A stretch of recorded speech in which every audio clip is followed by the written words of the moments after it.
안녕하세요. 책 읽어드리는 시간입니다. 오늘은 포스트 코로나, 우리는 무엇을 준비할 것인가?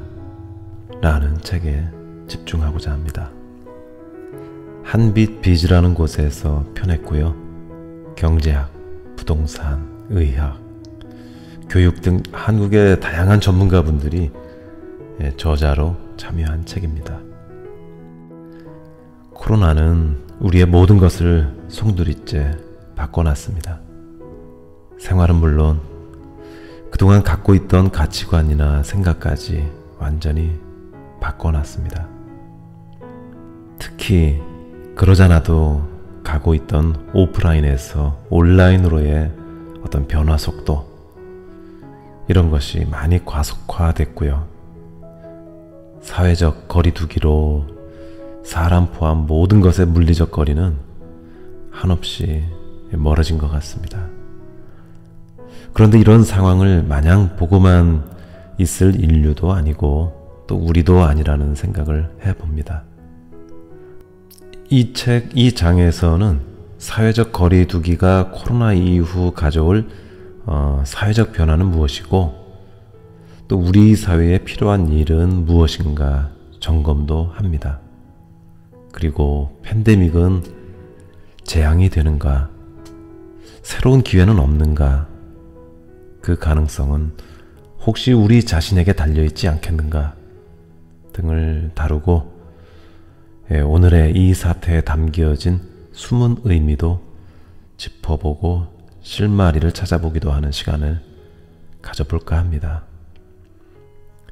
시간은 다소 길지만 중요한 내용이라 원문에 충실하게 접근하고 싶습니다. 들어가 보겠습니다.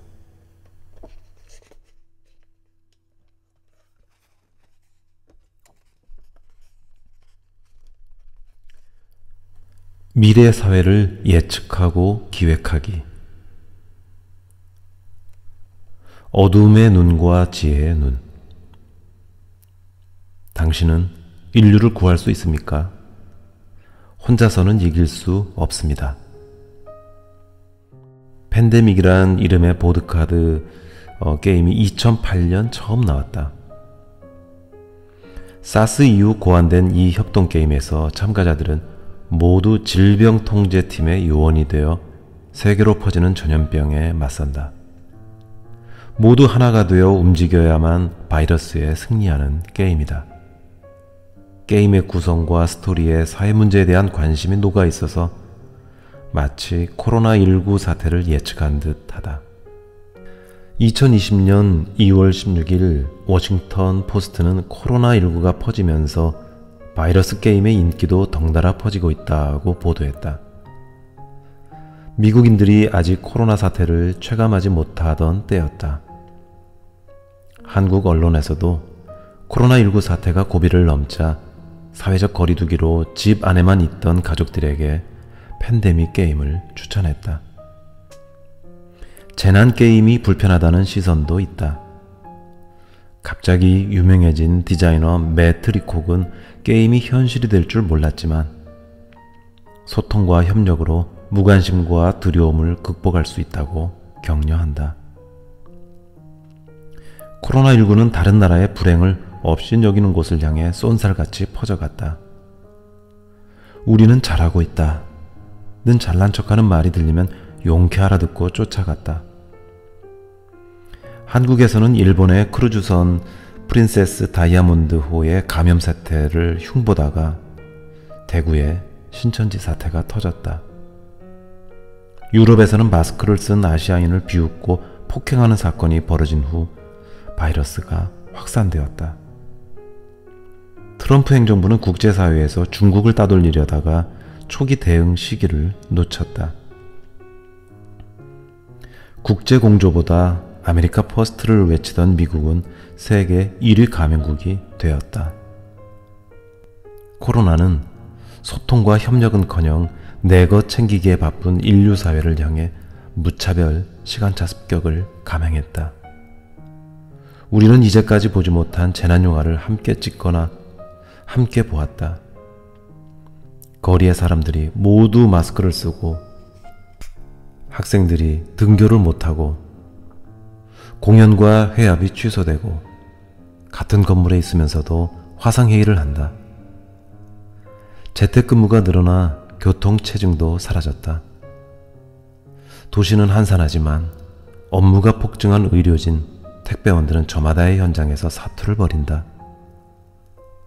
국가봉쇄, 도시봉쇄에 가까운 상황에서도 세계 곳곳의 재난 영상을 목격할 수 있다. 사회적 거리두기에 익숙해져 더는 밀집 공간에서 버티기 힘든 신종 면역 결핍증이 생길 것 같다. 대공황을 능가한다는 코로나19 사태를 인류가 함께 경험하고 있는 데는 반드시 까닭이 있을 것이다. 눈앞에 벌어지는 현상을 차근차근 따져 그 의미를 밝혀낸다면 코로나19 사태 이후 미래의 위기를 해소하며 더 좋은 사회를 만들어갈 기회이다. 지금은 어둠 속에서 지혜의 눈을 밝혀야 할 때이다.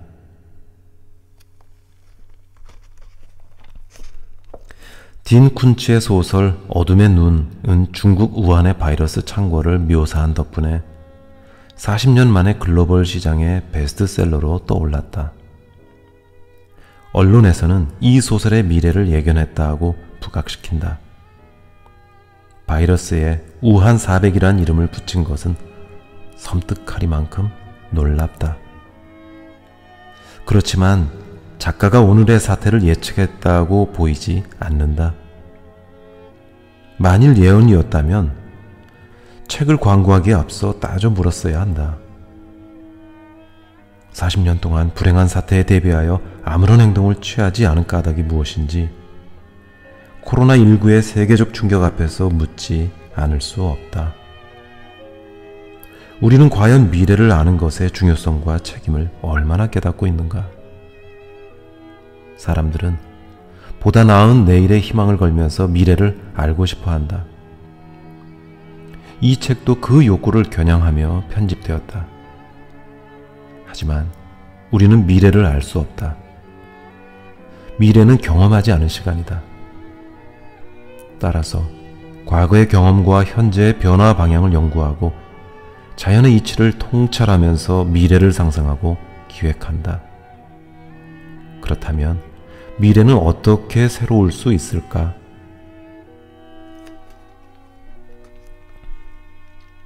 시간여행을 하는 영화에서 미래는 경험된 정보이다.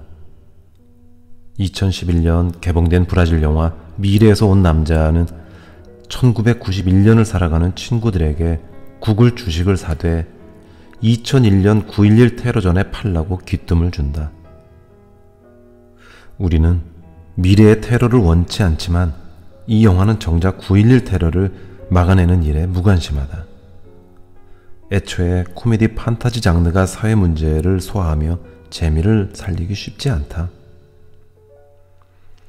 사회 범죄나 테러, 지구 종말에 맞서는 용기는 할리우드 서스펜스 액션 영화에서도 도맡은 상태이기도 하다. 영화 터미네이터, 어벤져스의 주인공들은 미래에 닥칠 인류의 위기와 적의 정체를 알고 있다. 그들은 우주 괴물과 로봇의 파괴력에 맞서 마지막 전투를 벌인다.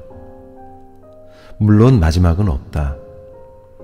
다음 시리즈에서도 미래는 여전히 적들이 지배하는 디스토피아다. 전투는 네버엔딩 스토리다. 그렇다면 코로나19 사태 이후 인류 사회에서 대안 없는 공상 영화나 사회 비판 영화가 얼마나 큰 재미와 감동을 줄 수 있을까? 누가 선제골을 날릴지 모르지만 미래의 감동을 찾는 작가나 영화 감독은 적어도 미래를 예측하고 새롭게 설계할 수 있는 능력자여야 할 것이다.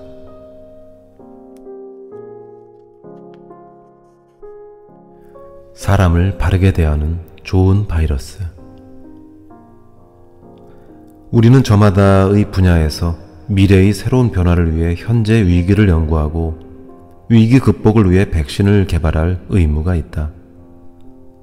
2006년 테드 강연에서 의사 레리 브릴리언트는 인도에서 면밀한 지역 조사를 바탕으로 천연두를 퇴치시킨 경험을 소개하며 사스와 조류독감 이후 다가올 팬데믹을 예고했다. 나아가 질병 조기 감지를 위한 국제 시스템을 중립국에 세우고 국제 시민이 연대하자고 제안했다. 2020년 그 강연이 다시 화제가 되고 있지만 그 기획이 어떻게 실행되었는지는 확인이 되지 않는다.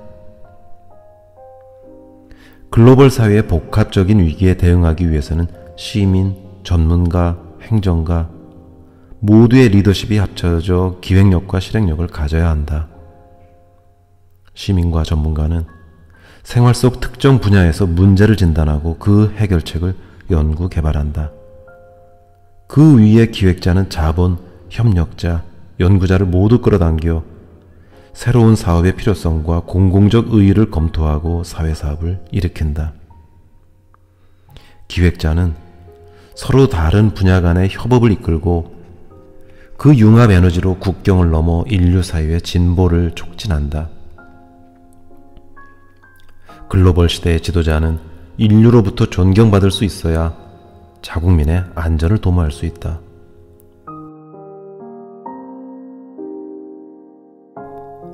세계는 넓고 할 일은 많다.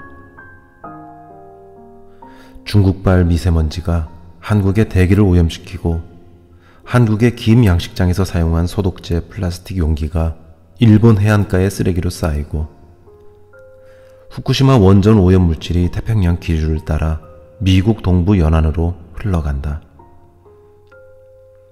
1994년 해양 오염에 대응하기 위해 국제연합 환경계획이 북서태평양 보전 실천계획 프로그램을 채택하였다. 2001년 아시아 대도시 네트워크 21이 발족하여 환경대책, 산업진흥, 도시기반 정비, 문화예술관광진흥, 보건위생협력 등의 공통과제를 선정하고 조사 연구를 시도했다. 하지만 중국발 미세먼지에 대응하지 못하고 있으며 동북아시아의 외교관계가 약화되면서 활동이 위축된 상태이다. 그 성과는 미약하지만 그 활동은 앞으로도 절실하다.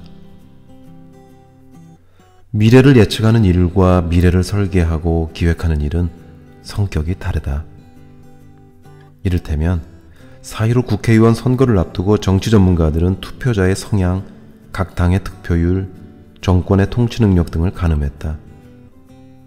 반면 미래기획자는 정당의 승패에 초점을 두지 않는다.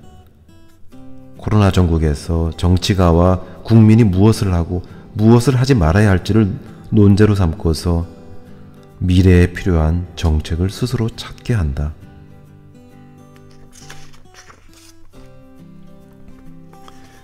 정당의 조직이기주의를 견제하고 국민의 주권의식을 고취한다. 지지할 후보자가 없다면 백지투표로 주권을 행사할 수도 있다고 말한다. 미래기획자는 달라질 세상을 알려주는 것이 아니라 달라질 세상을 바르게 살며 바르게 잡아가는 법을 말한다.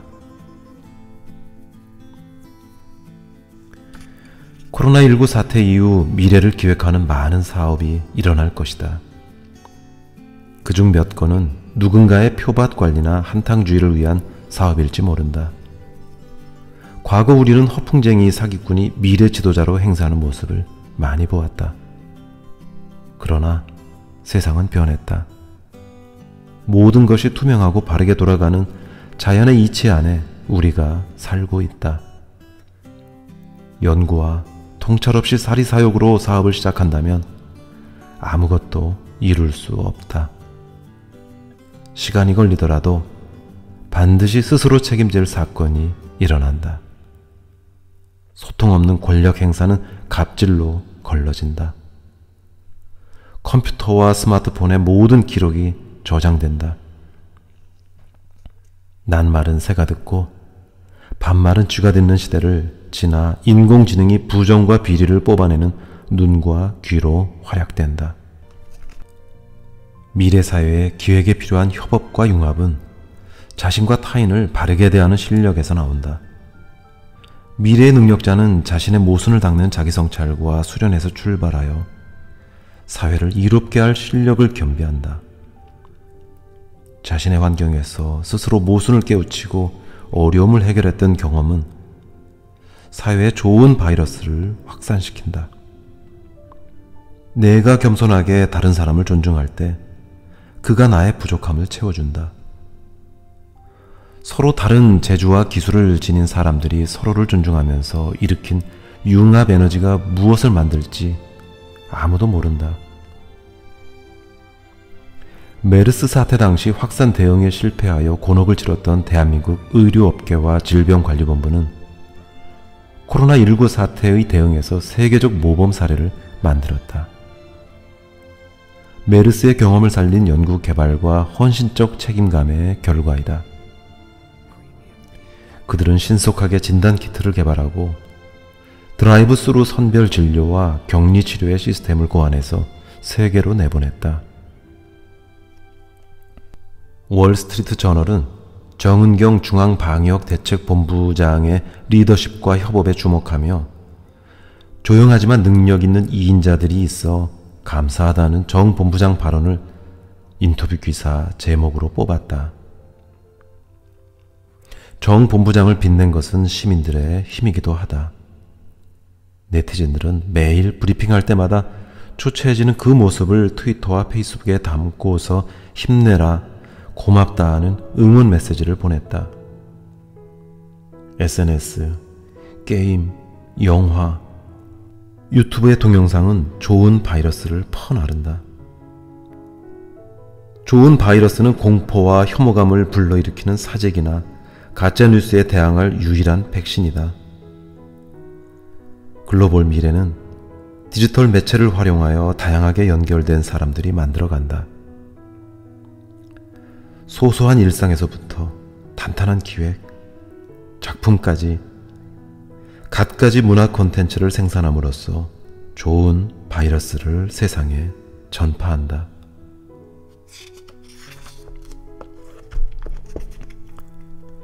글로벌 시대의 미래 기획자는 주어진 환경에서 출발하여 생각의 확장성을 키우고 상상력을 펼친다. 인류 역사와 자연의 이치를 궁구하면 미래의 위기를 극복할 지혜를 얻을 수 있다. 미래 사회는 열린 가능성이다. 어떤 사람들이 어떤 자세로 어떻게 융합 에너지를 내느냐에 따라 결과는 달라진다. 현실 문제를 진단하고 해법을 모색하며 실천하는 모든 과정이 달라진다.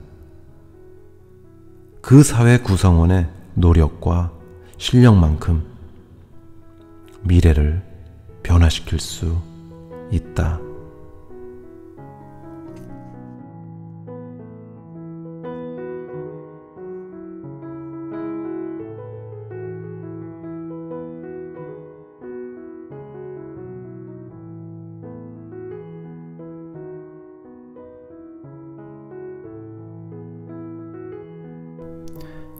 공생의 질서와 인간의 존엄성.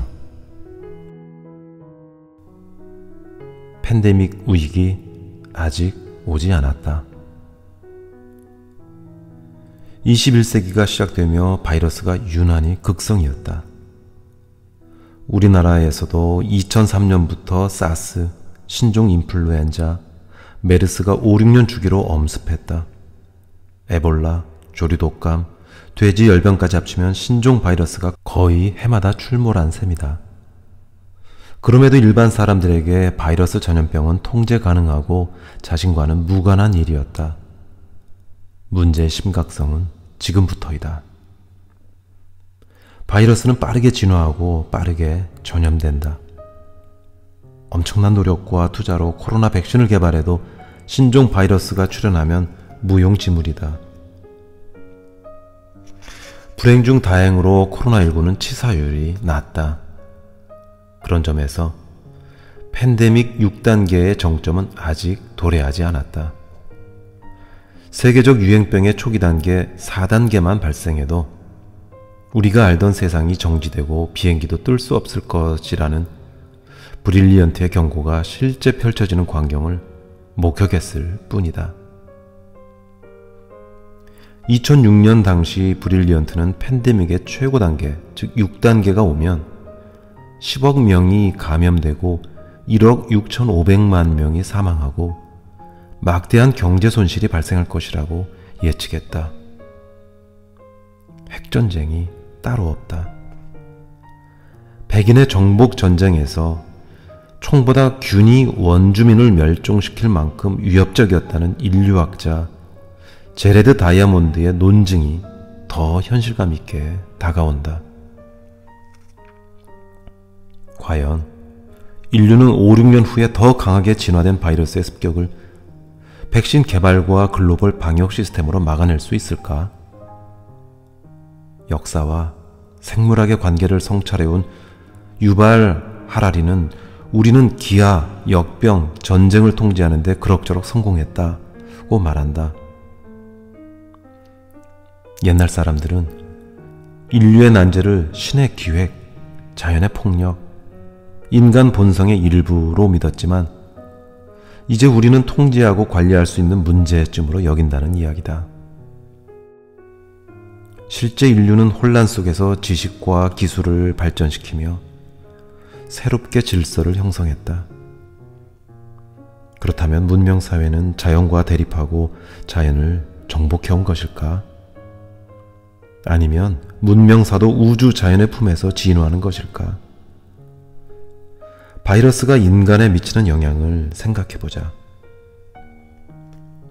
인간은 야생동물을 가축으로 길들이고 잡아먹으면서 야생동물을 숙주로 삼는 바이러스에 감염되고 면역체를 키워왔다. 바이러스는 19세기 후반 과학자들이 붙인 이름이지만 우리는 이미 감기나 역병으로 부르며 그 활동을 감지하고 있었다. 홀로 증식하지 못하는 바이러스는 조건부 생명체라고 한다. 감염체가 없다면 단백질과 핵산으로 이루어진 유기물이지만 숙주에 감염되면 돌연 변이와 진화를 일으킨다. 우리 몸에 면역이 생겨서 바이러스를 받아들일 준비가 되면 그 공격성은 사라진다. 우리 몸도 바이러스의 서식지이다. 아프리카의 인구 과잉으로 야생동물이 서식지인 숲이 파괴되면 신종 바이러스가 우리를 공격할 가능성도 커진다. 미래에도 백신 개발보다 더 중요한 것이 우리 몸의 면역력이다.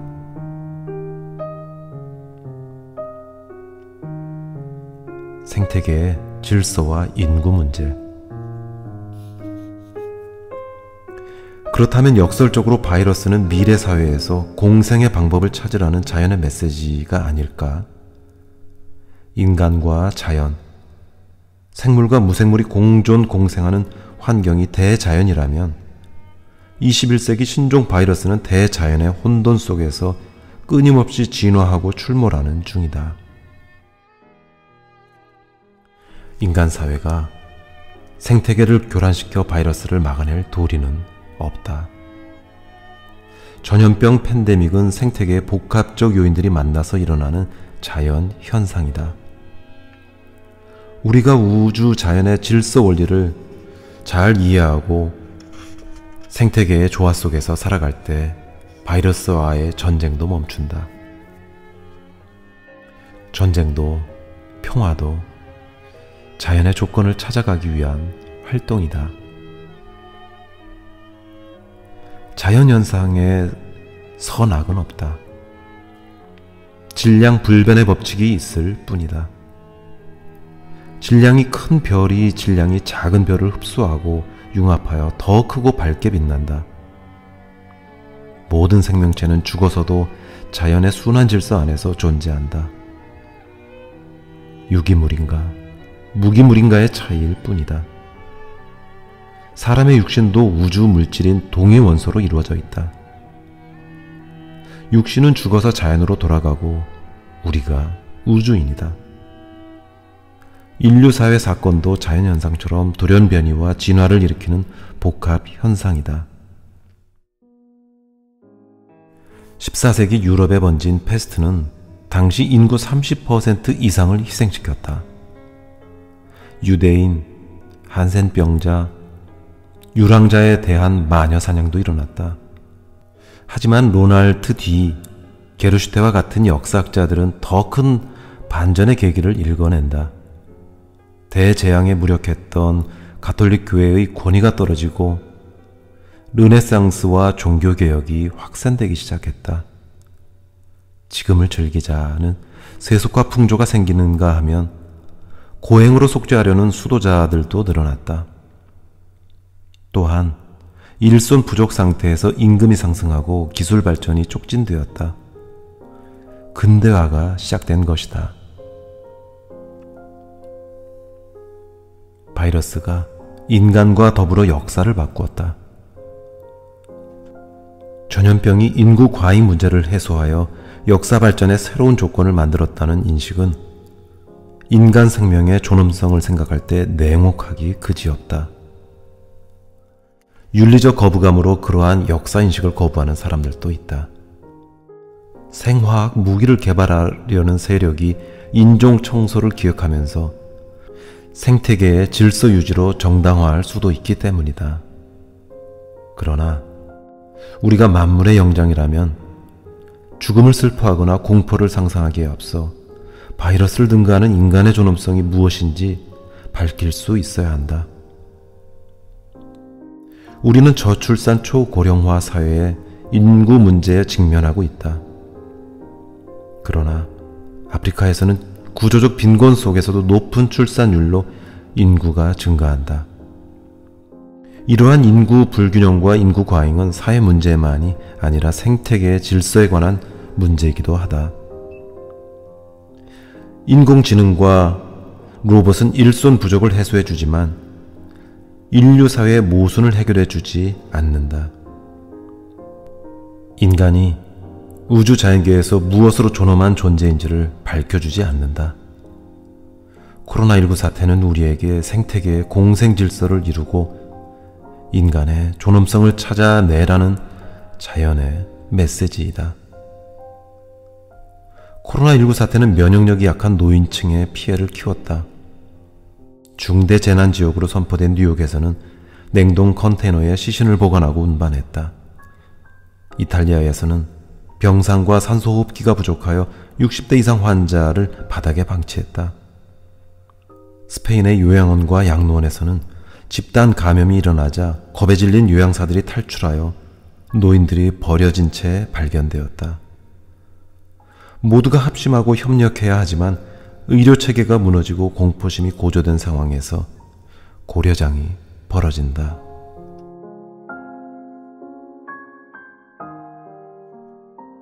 모든 비상시에는 노약자가 더 많은 위기에 노출된다.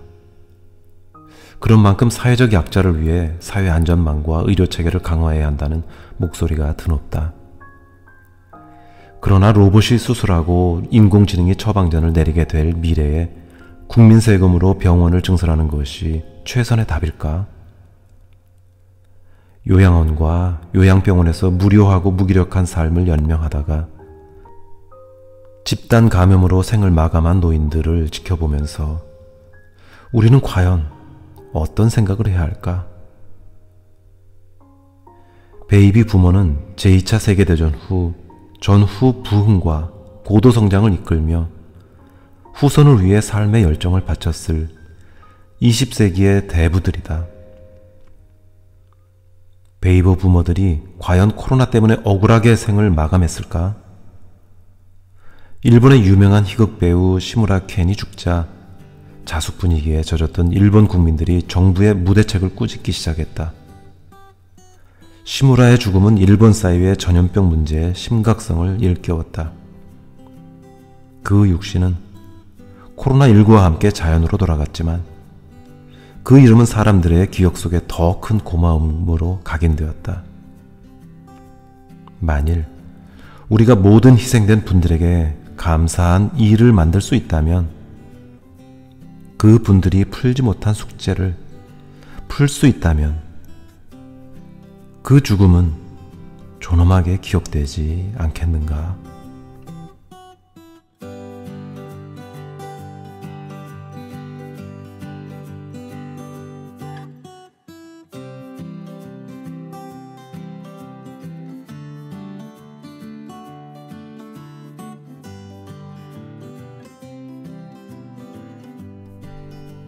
100세 인생, 기초부터 새롭게 인재를 키우자.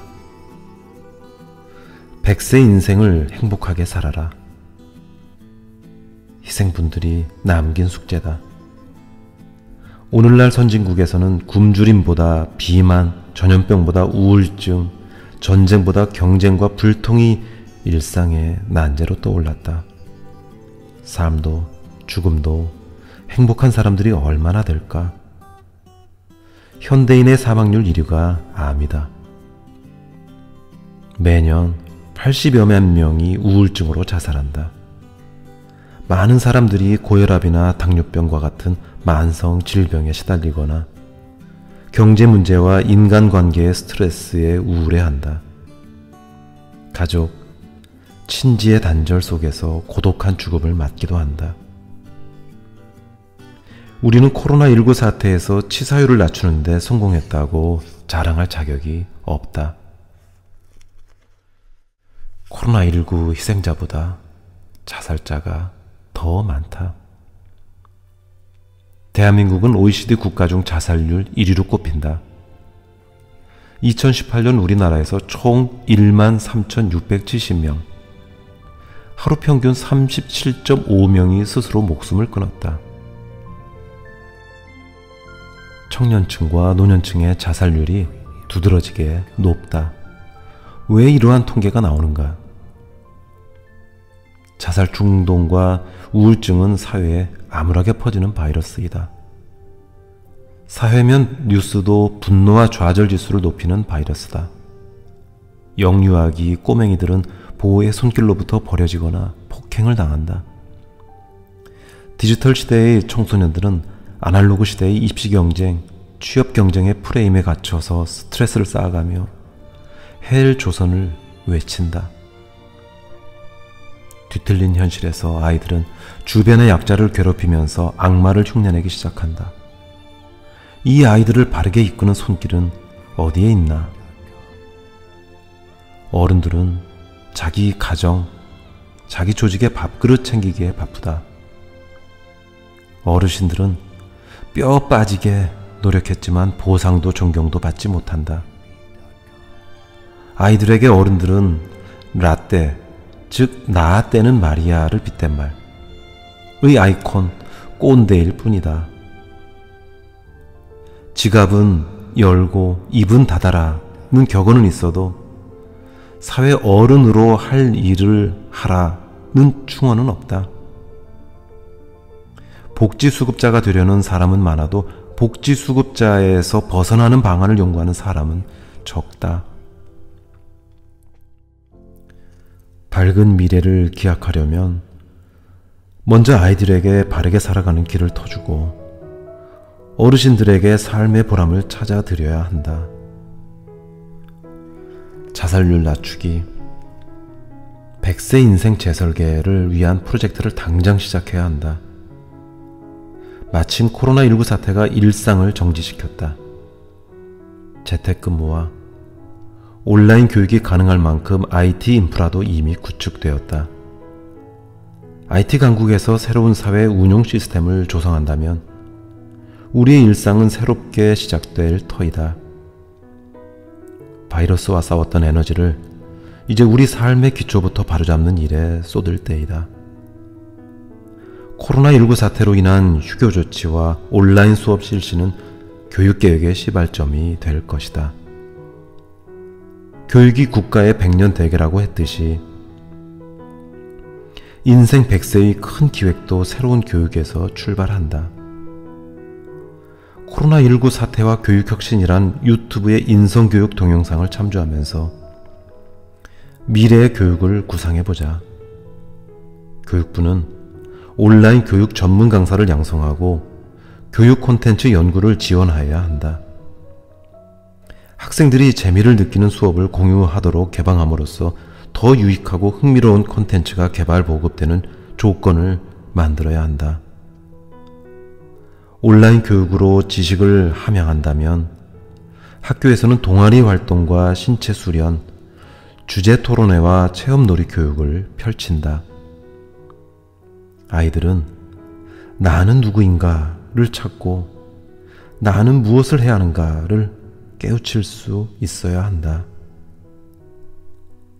사람이기에 갖는 능력, 즉 인간력이 미래를 살아갈 원동력이기 때문이다. 인공지능은 인간의 조력자로 점점 더 유용하게 실력을 키우고 있다. 손목에 찬 인공지능 센서가 매일의 심신 상태를 점검해주고 나와 세상의 모든 정보를 연결하는 만물 인터넷이 나의 적성에 맞는 직업과 결혼 상대자를 찾아준다. 그 편리를 활용하지만 편리함에 젖어서는 기계의 노예가 된다. 아이들에게 기술을 뛰어넘는 사람의 실력을 최대한 키워주어야 한다. 이를테면 바르게 걷기를 주제로 동영상을 만들거나 체험학습을 할 수 있다. 바르게 걷기 교육은 복도에서 뛰지 마라, 계단 난간에서 미끄럼 타지 마라와 같은 예절 교육이 아니다. 직립보행의 기본 원리와 좌우 발을 떼고 뻗고 딛기를 하는 자세부터 배우고 익히는 것이다. 바르게 걸으면 온몸의 근육이 바로 잡혀서 허리와 골반, 내장 건강을 도모하기 때문에 노후에도 휠체어에 의존하지 않는 신체 건강을 유지할 수 있다. 또한 아동기부터 태권도와 같은 국민운동 프로그램을 개발하여 공유할 수 있다. 이를 기업이나 마을 공원에 보급하여 어린이와 어른이 함께하는 온 국민의 생활운동을 보장할 수도 있다. 온라인 수업으로 여유롭게 남는 초중고 학교 공간은 보육원과 유치원에서 활용한다. 영유아기의 아동에게는 100% 보호자의 손길이 필요하다. 국가는 부모와 강사를 지원해서 아동들이 골고루 보호받는 환경을 만들어야 한다. 사교육과 공교육이 충돌하기보다 시민사회와 교육 전문가들이 교육 콘텐츠와 수업 지도 방식을 함께 연구 개발하는 협업과 융합의 시스템도 고안해내야 한다. 미래의 교육혁신. 인공지능이 활약하는 미래에는 기초교육기관이 축소될 필요 충분 조건이 형성된다. 따라서 온라인 교육이 정착되면 633 초중고 대학교의 제도를 청소년의 성장 발달과 사회 발전의 수준에 맞게 개혁할 수 있다. 예를 들어 444 의무교육 제도를 실시하되 마지막 4년의 고등교육은 실질적으로 대학의 1, 2학년 단계 교육 내용으로 채운다. 대학 입시를 폐지하고 모든 학생이 고등학교 단계에서 대학의 기초지식과 교양을 얻을 수 있도록 한다.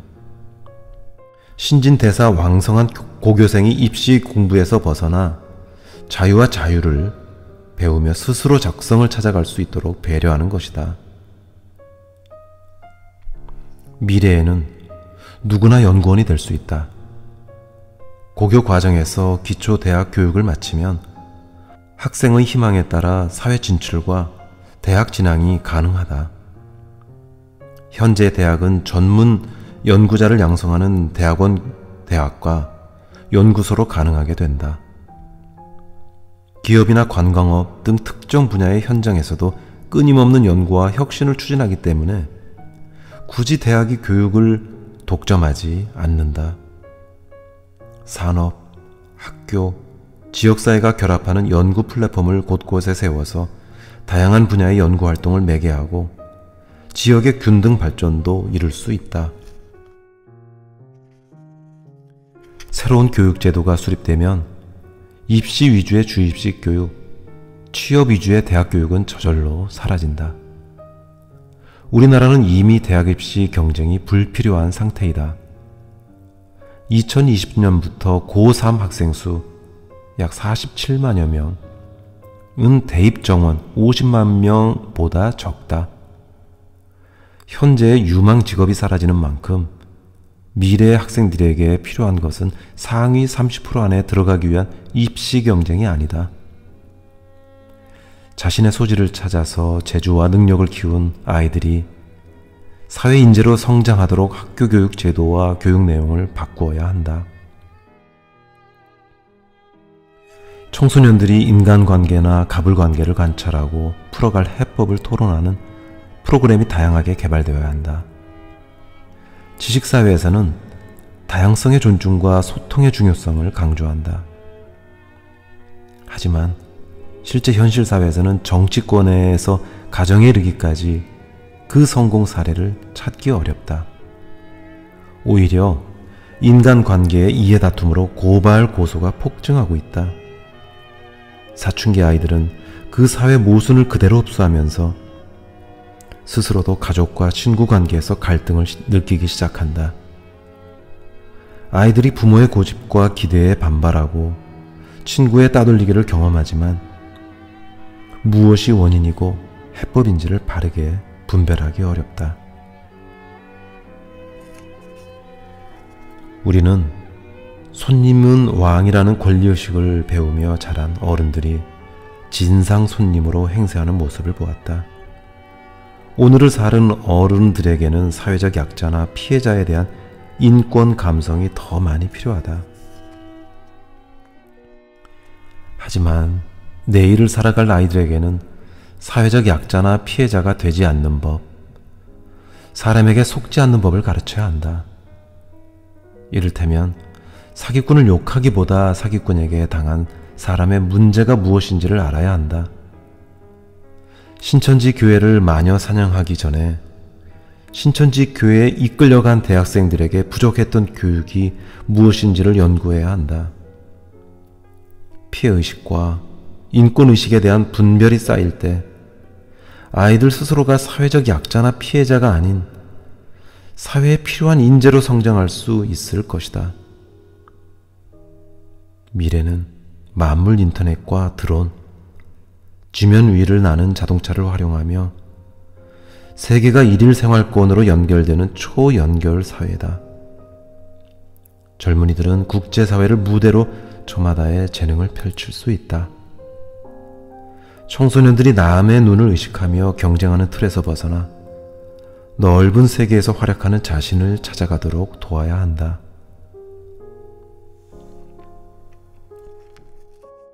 인재는 돈을 쫓아 일자리를 구하지 않는다.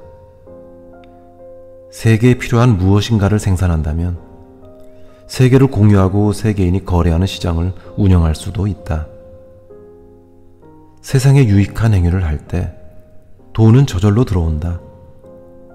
이를테면 숙박 공유업체인 에어비앤비는 전 세계에서 손님을 찾는 집주인과 숙소를 찾는 여행객을 연결시켰다. 호텔 하나 짓지 않고서 서로의 필요를 연결시킴으로써 공유경제의 네트워크를 확산시키는 플랫폼이 되었다. 동영상 공유업체인 유튜브의 플랫폼 기능은 두말할 필요가 없다.